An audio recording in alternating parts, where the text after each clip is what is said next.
오늘 함께 나눌 하나님의 말씀은 고린도후서 11장 21절부터 33절 말씀입니다. 고린도후서 11장 21절부터 33절 말씀입니다. 한 절씩 교대로 읽고 마지막 33절은 같이 함께 한 목소리로 읽도록 하겠습니다. 고린도후서 11장 21절부터 33절 말씀입니다. 네, 전도사님이 먼저 21절을 읽고 우리 친구들이 22절 교대로 읽도록 하겠습니다. 나는 우리가 약한 것 같이 욕되게 말하노라. 그러나 누가 무슨 일에 담대하면 어리석은 말이나마 나도 담대하리라.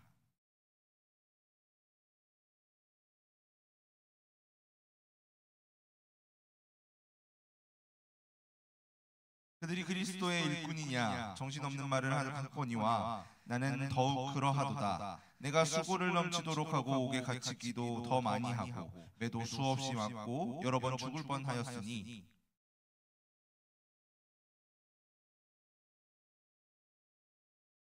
세 번 태장으로 맞고 한 번 돌로 맞고 세 번 파선하고 일주야를 깊은 바다에서 지냈으며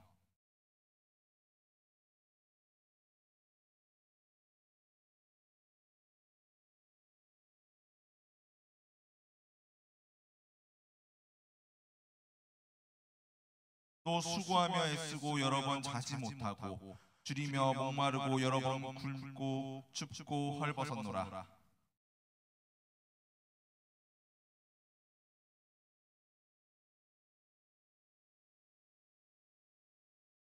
누가 약하면 내가 약하지 아니하며 누가 실족하게 되면 내가 애타지 아니하더냐.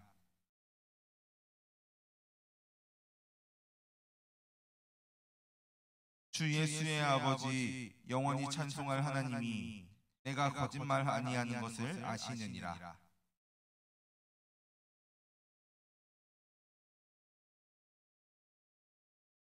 함께 읽겠습니다. 나는 광주리를 타고 들창문으로 성벽을 내려가 그 손에서 벗어났노라. 아멘. 네, 오늘 함께 나눌 하나님의 말씀 설교의 제목은 같이 읽어볼까요?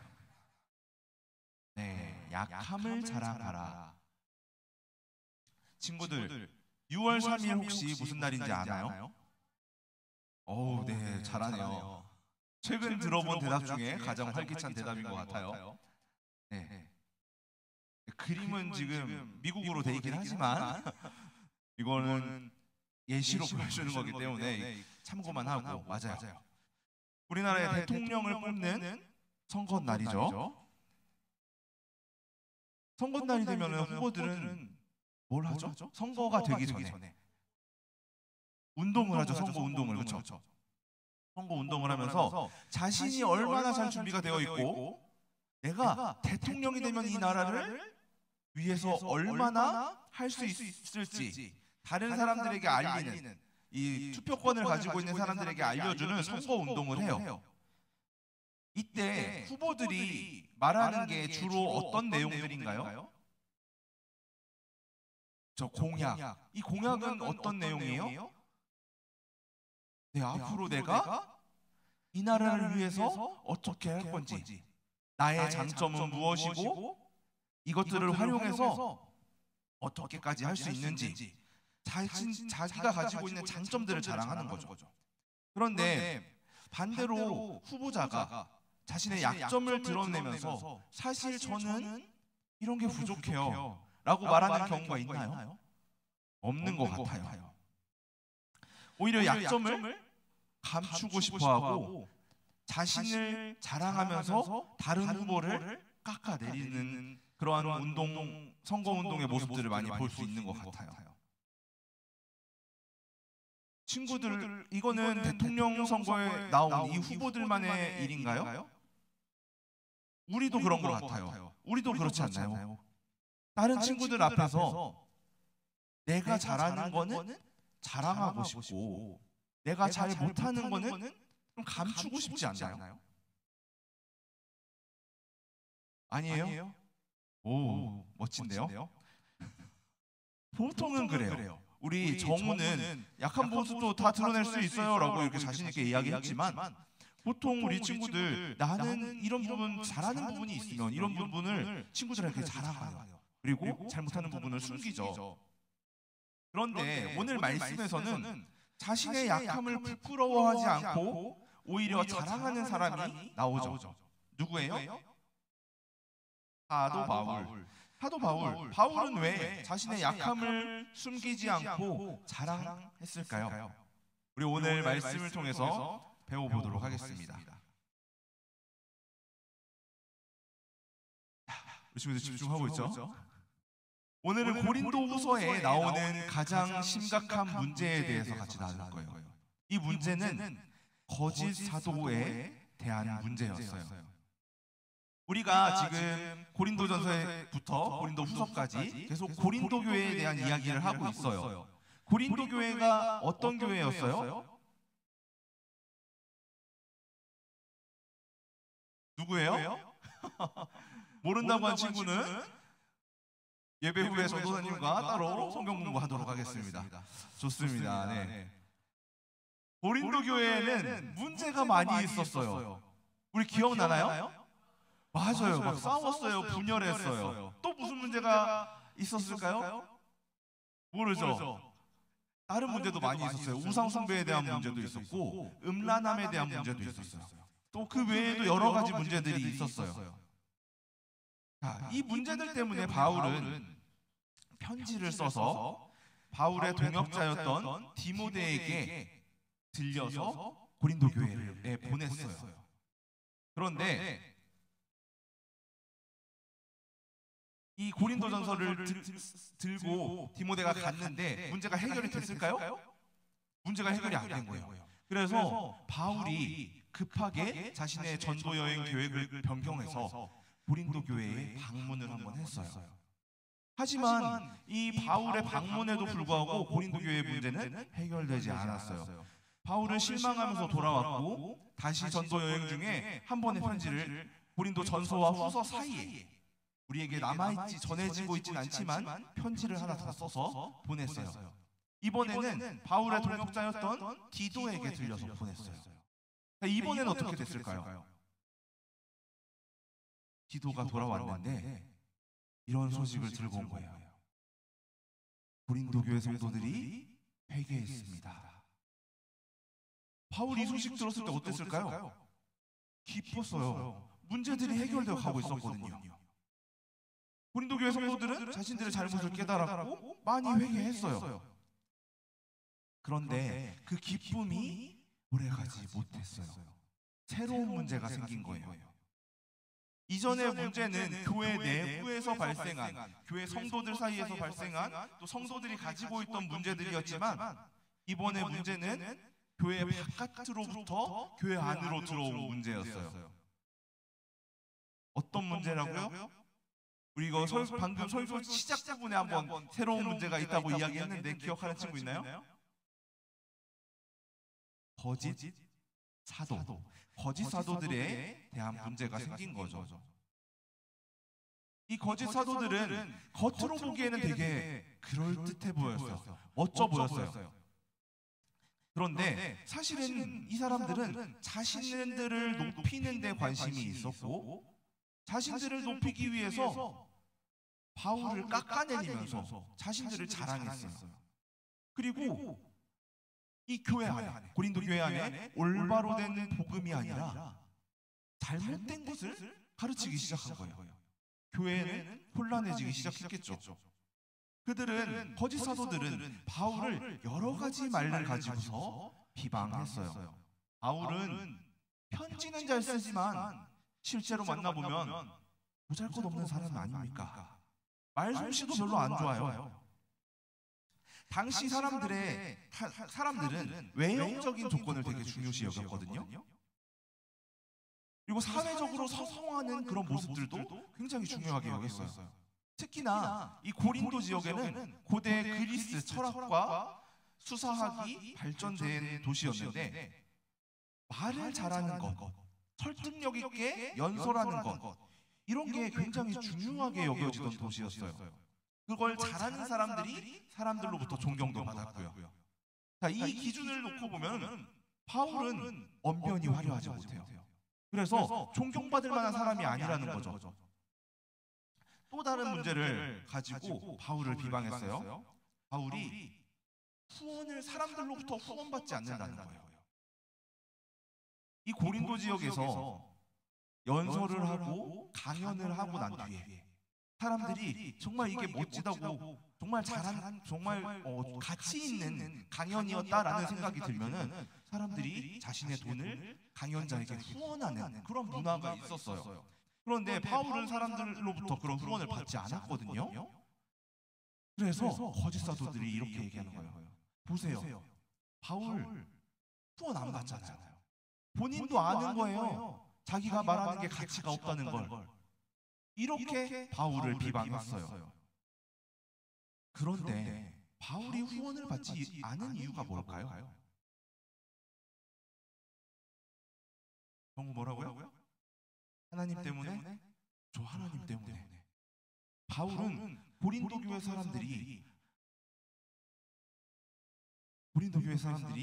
부담을 갖는 게 싫었어요.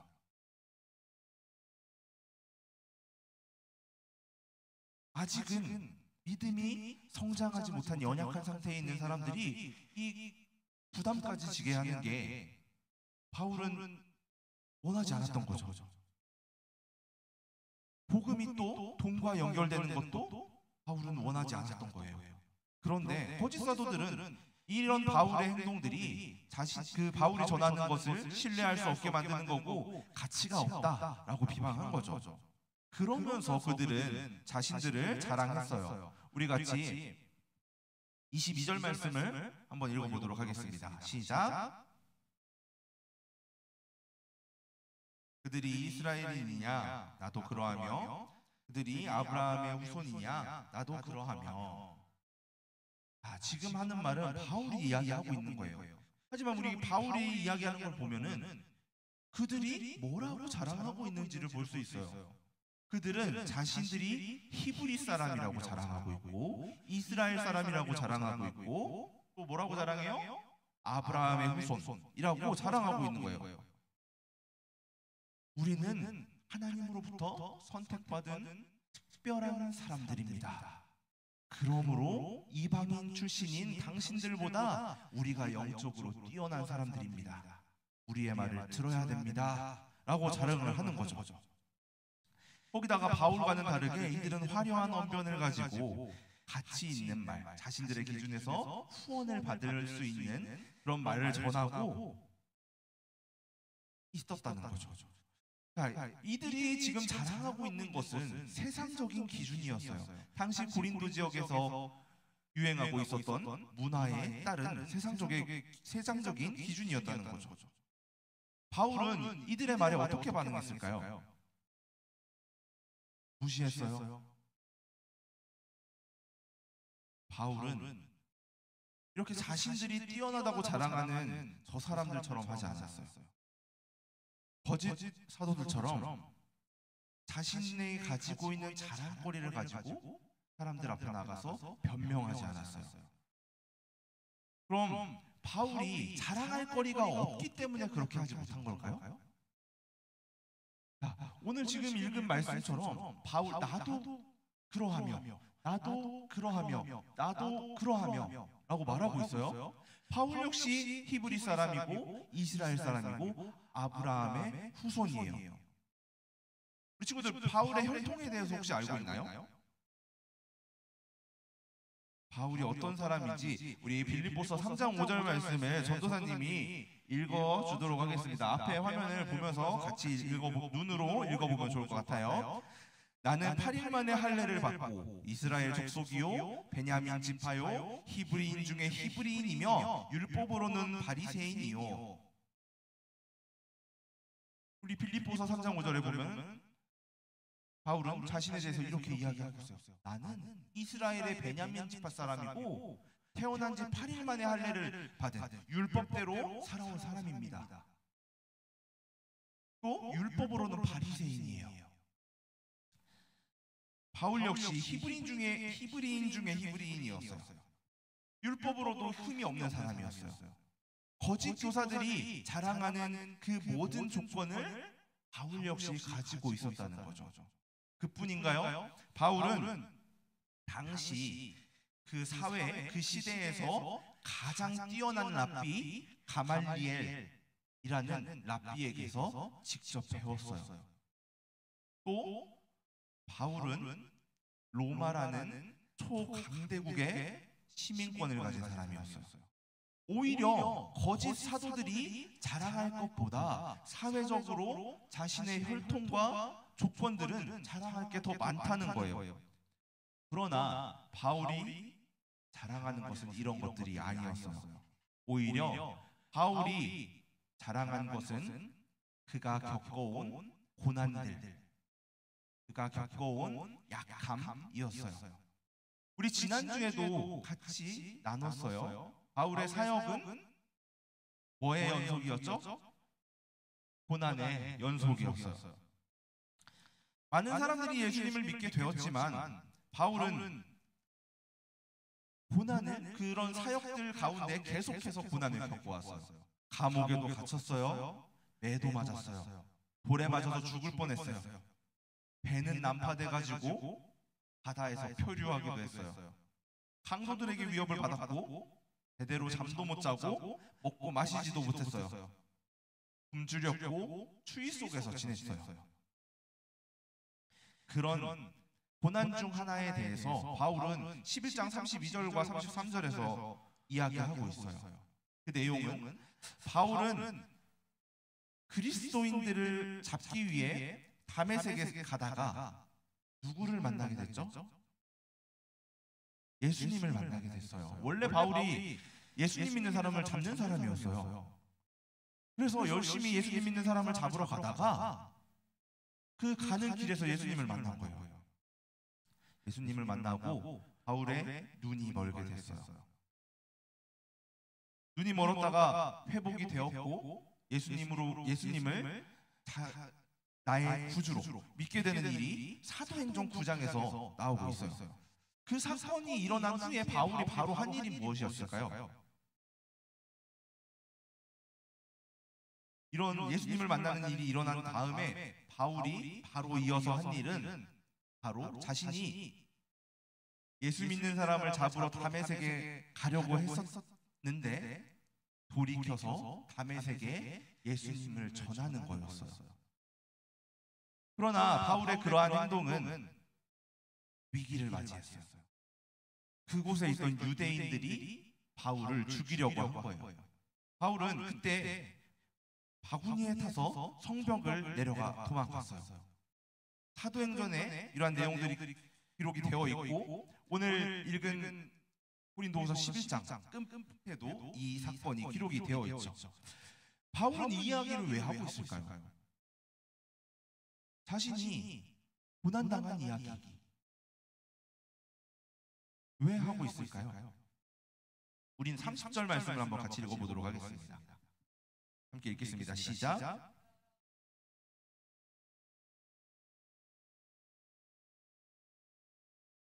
내가 자랑해야 한다면 나는 내가 가진 그런 사회적인 기준에서 뛰어난 것들이 아니라 이 약한 것들을 자랑하겠다라고 말하면서 이 이야기를 한다는 거예요.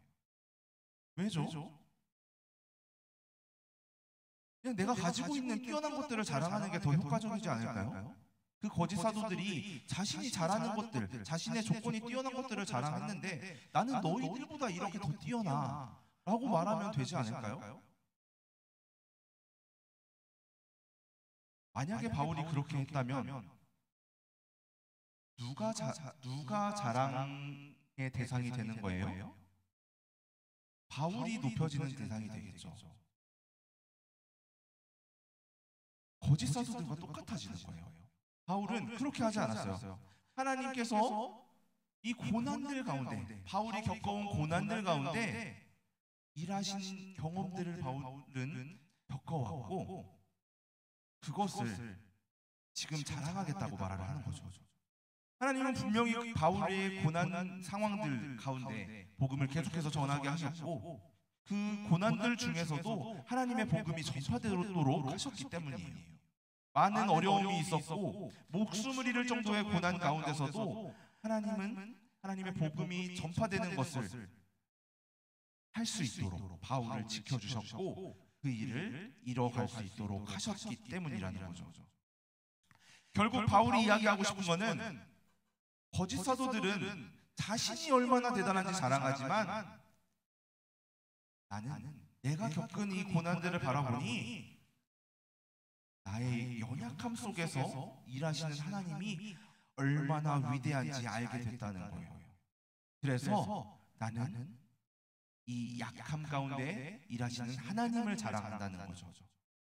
세상은 강한 것들을 자랑하지만 믿음의 사람들은 바울처럼 자신의 약함을 부끄러워하지 않고 우리의 약함 가운데서 일하시는 하나님을 자랑하는 사람들이에요. 그렇다면 우리가 사는 오늘날은 어떤가요?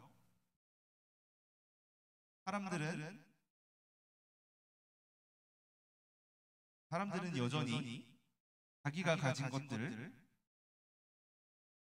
자기가 해낸 것들을 자랑하고 싶어 해요. 좋은 옷을 자랑하고 최신 스마트폰을 자랑해요. 높은 시험 점수를 자랑하고요. 또 인스타그램에 올릴 그런 멋진 것들을 자랑해요. 어떤 어른들은 좋은 직장을 자랑하고요.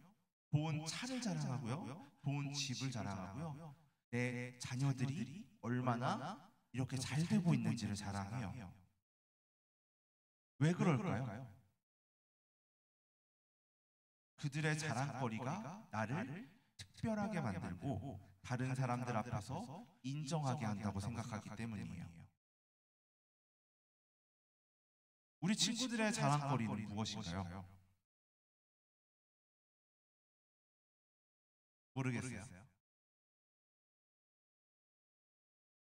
혹시 나도 모르게 세상에서 다른 사람들이 좋다고 말하는 것들만 나 역시도 자랑하고 있진 않나요? 그래서 뭔가 좋은 걸 샀을 때 나 이거 샀어. 아니면 시험 본 후에 나 이번에 몇 등 했어. 나 이거 다 외웠어. 나 진짜 잘하지? 이런 것들만 자랑하고 있진 않나요? 물론 내가 잘해왔던 거를 자랑하는 게 다 나쁜 건 아니겠죠.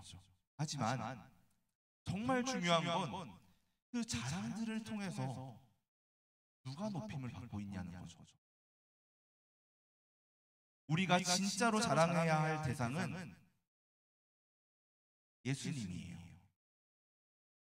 나는 죄인이지만 예수님께서 나를 구원하셨어요. 나는 연약하지만 예수님께서 내 약함 속에서 일하고 계세요. 그래서 우리의 자랑은 예수님이셔야 돼요. 예수님이 나의 친구가 되어주신 것, 예수님이 나의 죄를 용서해 주신 것, 예수님이 지금도 나를 도와주고 계신 것, 이 모든 것이 우리의 자랑이 되어야 된다는 거죠. 사랑하는 초등부 친구들, 오늘 우리는 고린도 교회를 혼란스럽게 했던 거짓 사도들의 자랑과 그에 맞서서 진짜 믿는 사람들이 자랑해야 될 것이 무엇인지를 보여준 바울의 이야기를 함께 나눴어요. 거짓 사도들은 자신의 혈통, 자신의 언변, 외모, 지식, 후원받게 하는 그런 능력들, 이런 걸 자랑했어요. 하지만 바울은 그런 것들이 아니라 자신의 고난과 약함을 자랑했어요. 왜냐하면 그 안에서 하나님께서 일하심을 경험했기 때문이에요. 바울은 스스로 뛰어난 능력으로 복음을 전한 것이 아니라 부족하고 연약한 자신을 하나님이 사용하셨다는 사실을 자랑한 거예요. 그리고 그렇게 전해진 복음은 고린도뿐만 아니라 온 세상으로 퍼져나갔어요. 우리도 바울과 같아요. 아까 거짓 사도들이 뭐라고 바울을 비난했죠? 화려한 말솜씨도 없어요. 우리 아직 어리고 말이 서툴 수도 있어요. 아직 성경의 내용들을 다 알지 못할 수도 있어요. 하지만 우리 친구들의 연약한 부분들을 하나님께서는 사용하셔서 복음을 전하는 도구로 사용하실 거예요. 우리가 용기를 내어서 말할 때 우리 친구들에게 예수님이 너도 사랑하신대, 우리 한번 같이 교회 나가볼래? 내가 너를 위해서 기도할게. 이런 짧은 한마디가 누군가에게는 복음의 씨앗이 될 수 있어요. 아직 내가 연약하기 때문에 할 수 없어요? 연약한 자를 하나님께서 사용하세요. 이번 한 주간 우리도 작은 도전을 해봤으면 좋겠습니다. 오늘 예배가 끝난 후에 전도사님이 작은 전도지를 하나씩 줄 거예요. 그거를 이번 한 주간 한번 친구들에게 학교에 가서 한 친구에게만이라도 용기 내서 전달해 보는 거예요. 혹시 우리 같이 한번 가보자, 교회 한번 가보자, 이번 주에 예배 드리러 한번 가자. 그 말 한마디가 우리 친구들을 통해서 전해지는 그 말 한마디가 복음이 전해지는 시작이 될 거예요. 혹시 그런 말을 하려니까 겁이 나거나 쑥스럽게 느껴질 수도 있겠죠. 괜찮아요. 우리 그런 생각이 들 때 기억했으면 좋겠어요. 예수님께서 나의 연약함과 함께 하신다는 것을, 그리고 하나님이 우리 친구들의 그 두려움, 연약함 속에서 계속 함께 일하신다는 것을 기억했으면 좋겠습니다. 우리 친구들의 작은 결단을 통해서, 그리고 약함을 통해서 하나님 나라의 복음은 전해질 거예요. 이번 주 우리 친구들의 진짜 자랑은 다른 것이 아니라 예수님이 되기를 소망합니다. 오늘 주신 말씀 붙들고 약함을 자랑으로 바꾸시는 하나님을 의지하며 살아가는 귀한 초등부 친구들이 되기를 예수님의 이름으로 소망합니다. 우리는 약할 때도 있고 자신감이 없을 때도 있어요. 하지만 바울을 통해서 보듯이 하나님은 연약함을 강하게 사용하시고 그것을 통해서 자랑할 수 있게 하신다는 것을 기억했으면 좋겠어요. 우리 이제 함께 찬양할 건데 가사를 잘 생각하면서 찬양의 가사가 오늘 우리의 고백이 되기를 소망합니다. 함께 약할 때 강함 대신에 찬양하도록 하겠습니다.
십자가 죄사하셨네.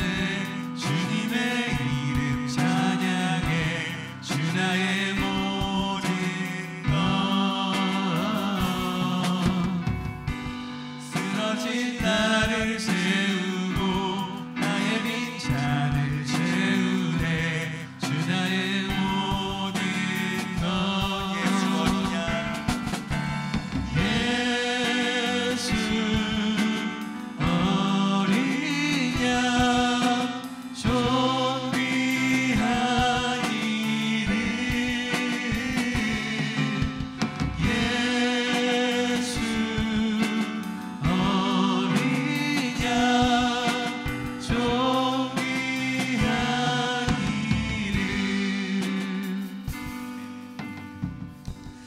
기도하겠습니다. 사랑의 하나님, 오늘 예배를 통해 우리에게 말씀을 주시니 감사합니다. 우리는 자주 우리의 잘한 것들을 자랑하고 싶어 하지만 바울은 오히려 자신의 약함을 통해 그 속에서 일하시는 하나님을 자랑했다는 것을 배웠습니다. 하나님, 저희도 바울처럼 세상의 기준을 따라 나를 자랑하는 것이 아니라 저희의 약한 모습 속에서 하나님을 자랑하는 사람이 되게 해주세요. 예수님의 이름으로 기도합니다. 아멘. 시간 함께 가지고 나온 헌금을 하나님께 드리도록 하겠습니다.